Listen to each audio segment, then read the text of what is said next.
Our case study is titled Amiodarone-Induced Myxedema Coma, and it's by myself, Alex Wynn, Eval Haj, Andrew Good, Sarah Hanna, and Christopher Nedslick.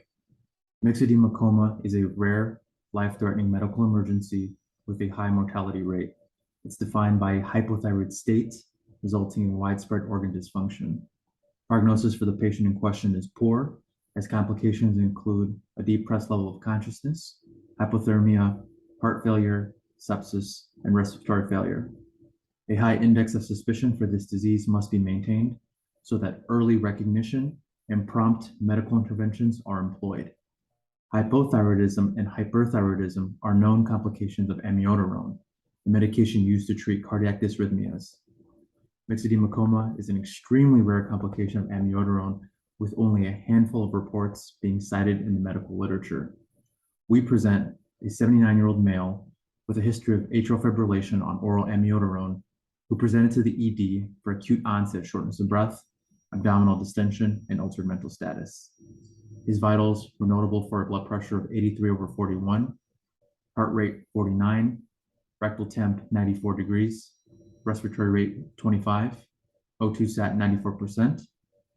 His EKG showed atrial fibrillation with bradycardia, with no evidence of ischemic changes or other abnormalities. His physical exam was notable for an alert but confused and lethargic male with cool and dry skin. His tongue was edematous, his abdomen was protuberant and distended, and he had bilateral non-pitting pretibial edema and decreased bowel sounds. Notable labs included a TSH of 17 and free T4 of 1.15. The CT scan showed cardiomegaly with a moderate-sized pericardial effusion and bilateral pleural effusions. Due to refractory hypotension despite fluids, a levophed infusion was started. He remained hypothermic despite passive rewarming with warm blankets, so a bear hugger was then placed.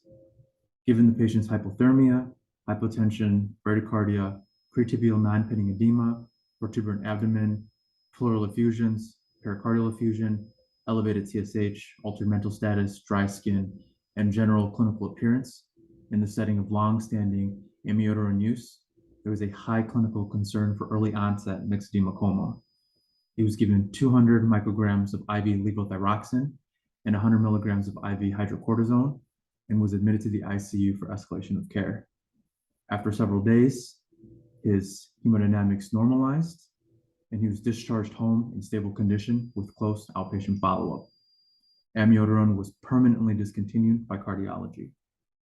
Amiodarone is known to cause numerous side effects, yet remains an agent of choice for treating atrial fibrillation. Long-standing therapy with amiodarone is associated with thyroid dysfunction, as its iodinated contents are directly toxic to thyroid cells. The American Thyroid Association recommends treatment with levothyroxine and stress dose steroids simultaneously to reduce the risk of adrenal crisis. Amiodarone-induced myxedema coma is extremely rare and only corroborated by case reports in the medical literature. Further research is unquestionably necessary.